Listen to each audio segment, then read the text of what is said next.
Assalamualaikum warahmatullahi wabarakatuh. Shalom, Om Swastiastu, Namo Buddhaya, Salam Kebajikan. Salam sejahtera bagi kita semua. Pada kesempatan kali ini, kami akan membuat video pembelajaran yang bertemakan peran OJK dalam pasar modal.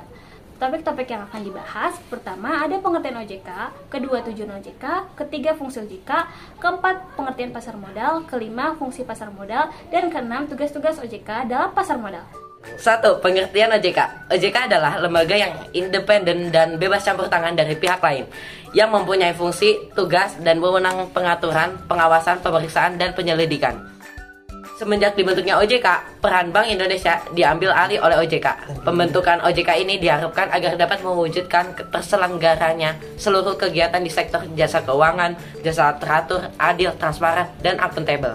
Ini adalah tujuan OJK. Yang pertama, agar keseluruhan kegiatan di sektor jasa keuangan mampu mewujudkan sistem keuangan yang tumbuh secara berkelanjutan dan stabil. Kedua, keseluruhan kegiatan di sektor jasa keuangan mampu melindungi kepentingan konsumen. Fungsi OJK.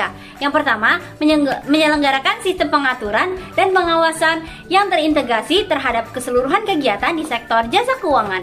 Yang kedua, memelihara stabilitas sistem keuangan secara aktif sesuai dengan kewenangannya.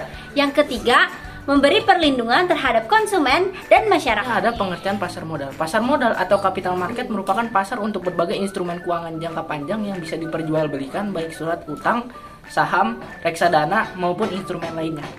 Selanjutnya adalah fungsi pasar modal. Salah satu fungsi pasar modal adalah fungsi ekonomi. Dalam artian, pasar modal bertindak sebagai sarana yang menghubungkan dua kelompok utama, yaitu investor yang memiliki kelebihan dana dan pihak yang membutuhkan modal, seperti perusahaan yang ingin berekspansi.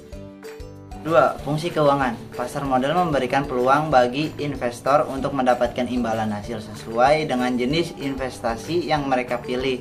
Ini berarti pemilik dana dapat mengharapkan pengembalian investasi sesuai dengan tingkat resiko dan karakteristik investasi yang mereka pilih. Adalah peran OJK dalam pasar modal.